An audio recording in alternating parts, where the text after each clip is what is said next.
les soldes, et en fait c'est un phénomène qui accentue la fast fashion, donc l'achat de vêtements prêt-à-porter. Plus généralement, la fast fashion, c'est un impact désastreux sur l'environnement. C'est le 3e consommateur d'eau au niveau mondial.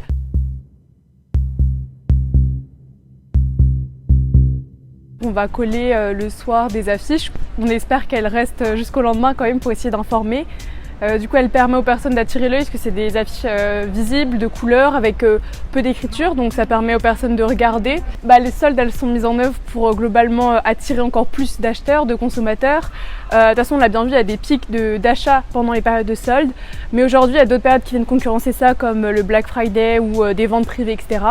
Donc en gros, à peu près toute l'année, il y a des pics de consommation.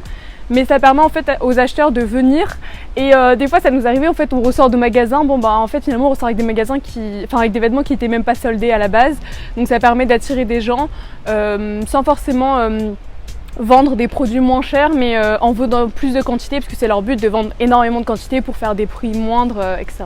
Du coup les soldes, et en fait c'est un phénomène qui accentue la fast fashion, donc l'achat de vêtements prêt-à-porter. Plus généralement, la fast fashion, c'est un impact désastreux sur l'environnement. C'est le 3e consommateur d'eau au niveau mondial.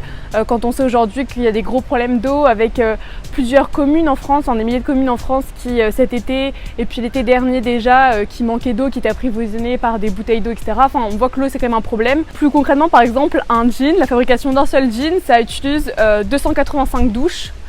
Et il y a aussi d'autres problèmes donc avec l'eau, comme les microparticules de plastique. Donc à chaque lavage, quand on lave des vêtements qui sont faits majoritairement à partir de fibres synthétiques, donc de pétrole, ils vont relâcher des microfibres de plastique qui vont finir dans l'océan. C'est à peu près 50 milliards de bouteilles de plastique rejetées dans l'eau par an, donc c'est assez impressionnant. Mais il y a aussi d'autres problèmes, donc comme les émissions de gaz à effet de serre, puisque c'est 10% des émissions de gaz à effet de serre mondiales.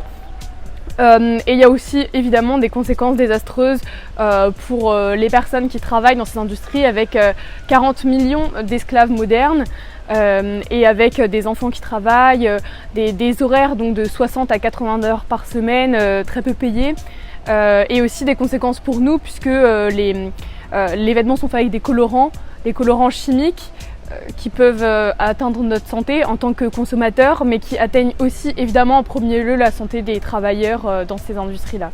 Là aujourd'hui, si on n'augmente pas la production de vêtements, si on reste juste avec ce qu'on a là, on peut habiller les 6 prochaines générations à venir.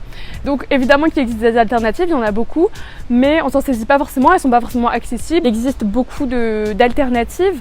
Rien qu'à Lorient, il existe par exemple des friperies, des magasins de seconde main, donc il y a Emmaüs, il y a Norac et puis il y a aussi le magasin Partage. Vous pouvez déjà progressivement commencer par limiter votre consommation, aller moins dans les magasins. En vrai, la solution la plus simple pour ne pas acheter de fast fashion, c'est juste de ne plus rentrer. Par exemple, on rentre plus à l'espace Nayel. C'est un peu radical, mais au moins on n'est pas tenté d'acheter. Et puis ensuite, donc on consomme de seconde main, donc on va dans des friperies, on achète sur Vinted, puisque en vrai, Vinted, ça reproduit un peu les sites comme H&M, etc. En fait, on choisit et à force de chercher, on peut trouver.